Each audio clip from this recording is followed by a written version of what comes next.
My recent video about why I avoid the homeless got a lot of interest and lots of comments.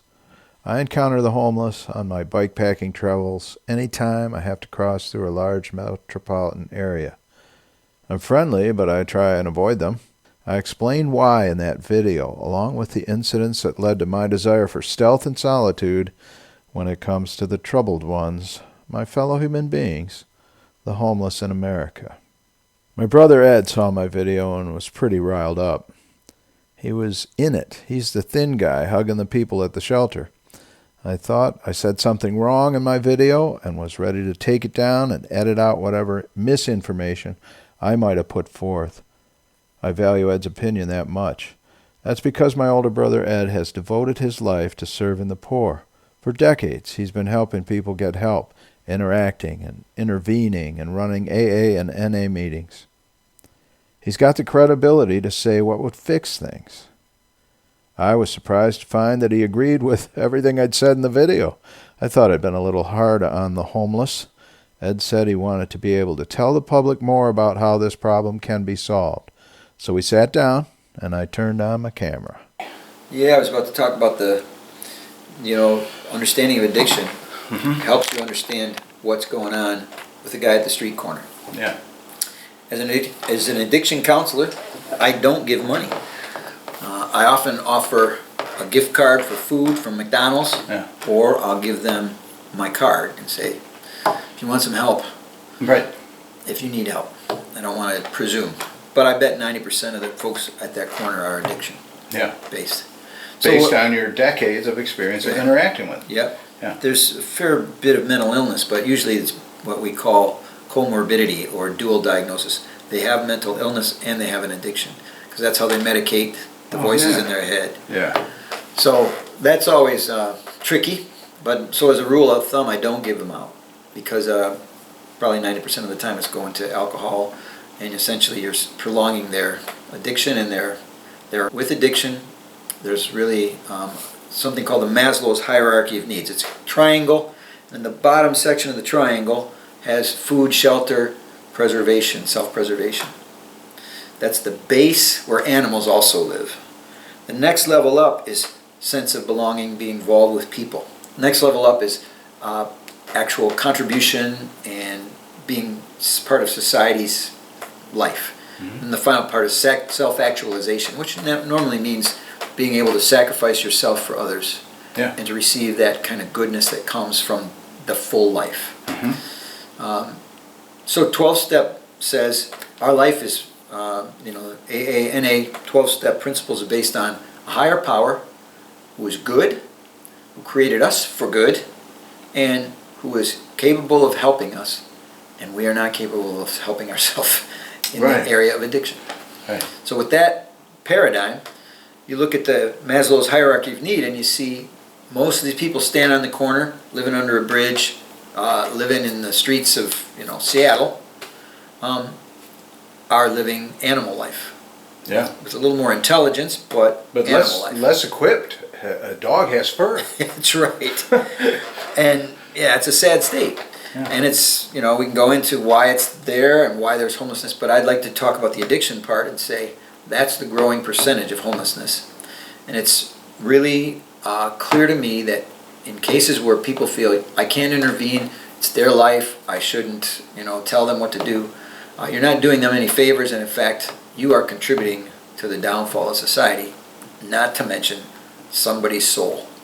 So I would strongly say the only way at this level of living at the level of animal, words aren't going to change them.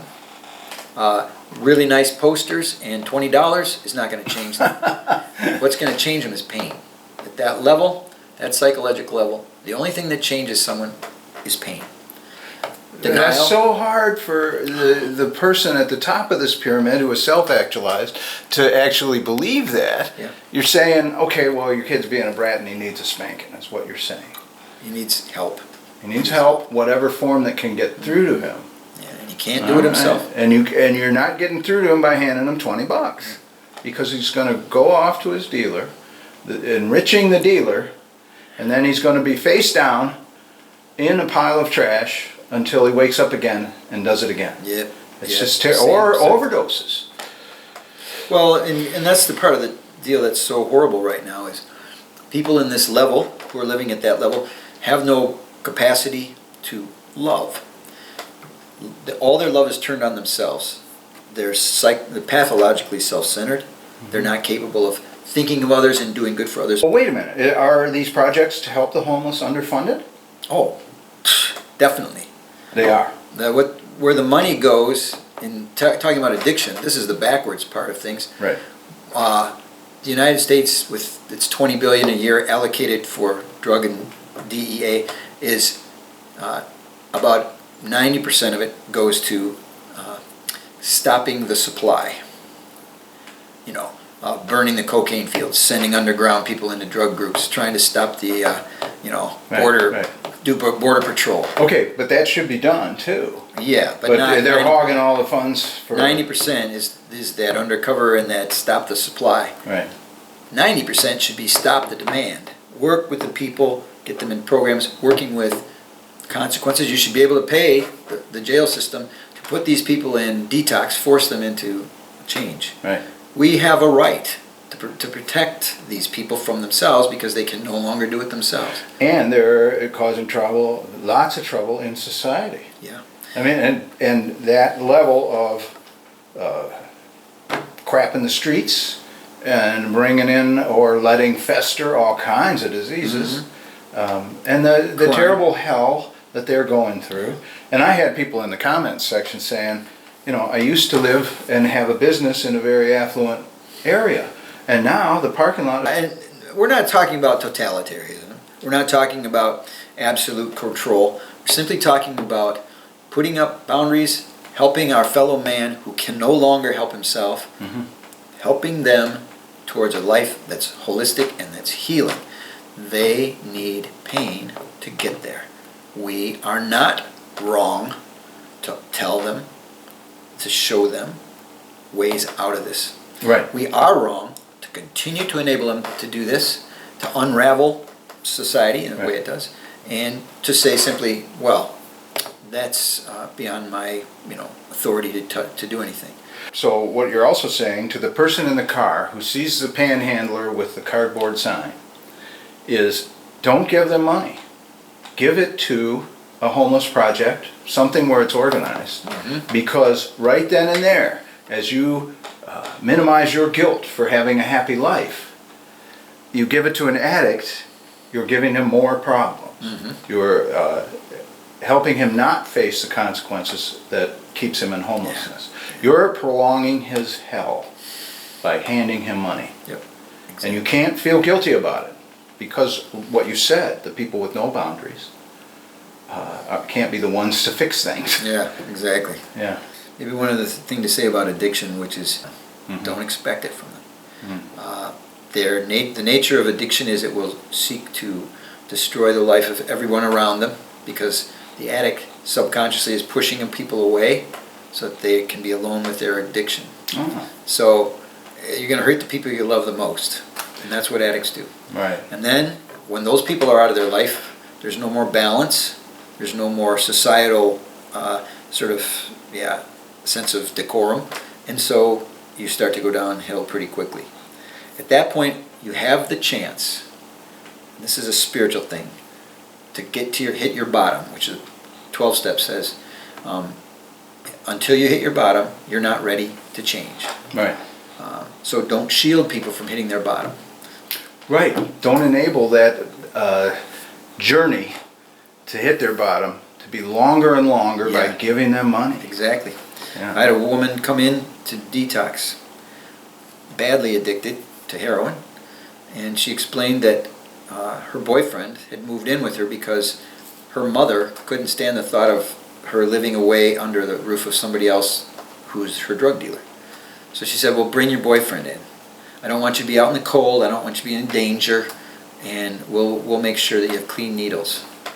Well, it wasn't 2 weeks into the little arrangement that her younger sister got hooked on drugs. Oh, no. And you go, woman, you need to set up boundaries.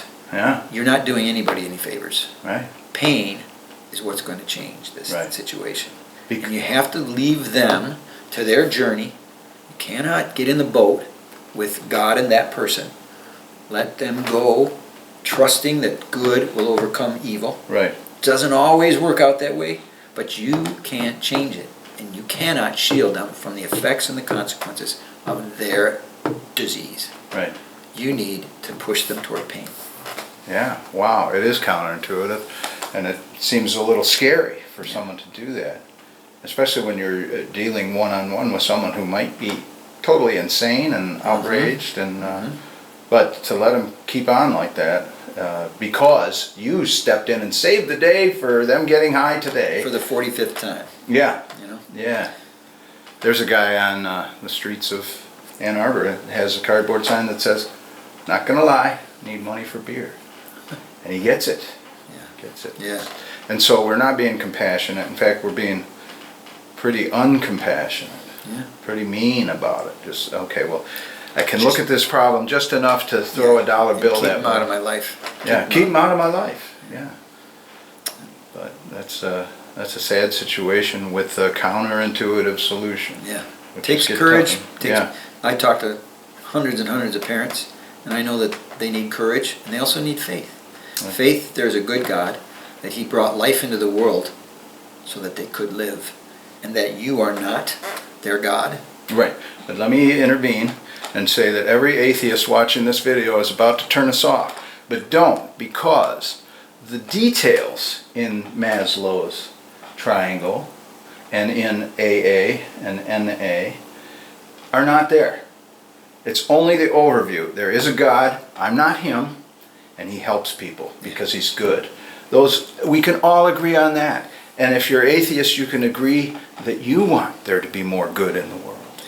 And that is the avenue that you can use by stopping, assuaging your guilt by handing them money to get them out of your life as quickly as possible.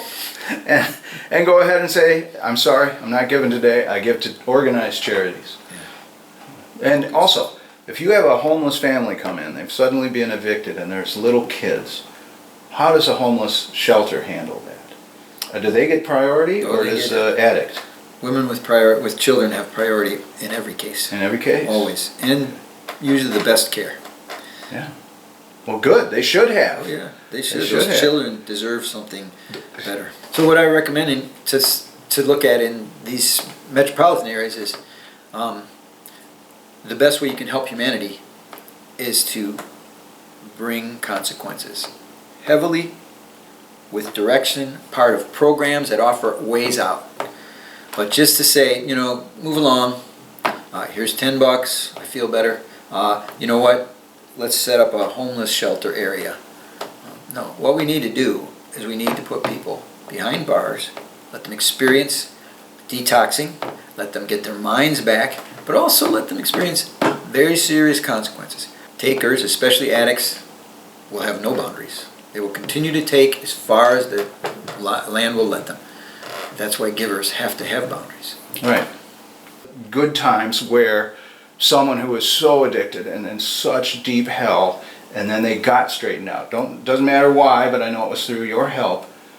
What do they say? Yeah. What are the best times you've had when somebody came to you and said, "Brother, thank you"? Yeah. Well, certainly we've had a number of bakers at our bakery. We've had a bakery that works for bringing people out of treatment centers and prison and giving them a chance to get back into society. They learn how to bake, they spend a year in that. That was a beautiful time. And one story was just a guy who, bad crack addict and dealer. The guy next door was also a bad crack addict and dealer. And he was scooped by the police and left his Rottweiler in the basement. And this guy couldn't sleep at night because the Rottweiler was making so much noise. He was probably hungry. Yeah, he was starving and alone and chained. So this guy, Ray, walks in with a gun thinking, "I'll just kill this thing because I can't sleep." And then he sees this Rottweiler so emaciated and so broken, and he saw himself. Oh, wow. And he said, "Oh my God." So he took care of the Rottweiler. By feeding him, not shooting Fed him? didn't shoot him. Actually trained him. Oh. And at one point he was hugging the dog because he realized, "I love this dog." And he thought, "I have 2 kids. don't even know where they are. So he decided to go to treatment. From treatment, he came to our program, and I dropped him off at his son's football game. No! So that was pretty good. That's wonderful. And one event like that keeps you going through all the my relapse, all the, Yep. you've had friends that have been murdered. Yeah. Yeah. So it's wonderful. I'm very proud of you, my brother. Glad you're my brother. You too. So I would recommend that you listen to this man when he says, don't enable the homeless to keep that addiction going. Don't give them money, give it to an organized charity. And that's the best thing you can do, because we need that tough love. How hard is it? It must be terrible for parents of addicted people that you're dealing with to do tough love. Oh. Because part of that was not knowing how to handle it. And now you're saying, be tough on your kid. Oh, we love them, we want them home. Oh yeah, but you got to do the tough love. And another thing I'd say about that is, what's with your mental health? The parent who's struggling with this, their life usually devolves. Ah. Their world gets tied up in the other person's world. Yeah. They live chaos. They lose track of their own who they are. They lose track of their own spiritual and psychological well-being. And at a certain point, they realize, if I'm going to do this, I need to separate with love so that I can take care of me. Yeah. And that's where Al-Anon comes in. Right. And that's for folks who have family members who are addicted. That's interesting, because I really didn't understand the Al-Anon thing. What would it be? Well, it's because the people that love this person who's in hell by his circumstances or his own choice, whatever it is, they still love him, and that puts them in psychological pain.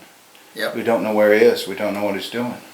Well, thanks for talking with us, Ed. Good stuff. That's amazing that you are my brother. I'm so proud of you for all the work you've done and the deep understanding you have. So, to sum up, my brother Ed is an addiction counselor with decades of experience. Here's what he said about the homeless. Don't give them money, because the majority of the people panhandling on the street are addicted to drugs or alcohol.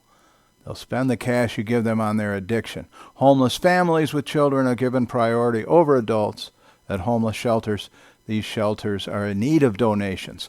Donate to shelters, not individuals on the street. This empowers the shelters and disempowers the addicts and their drug dealers. If you disagree with what Brother Ed said, don't just downvote. Have the courage of your convictions and explain in the comments section below why you disagree. Your voice is important to this discussion. A thumbs down leaves everyone wondering what you're thinking. Let us know. We're a friendly community and open to any ideas that can solve this problem. Thanks. And if you enjoyed this video, click like and subscribe. Also share it. Thank you.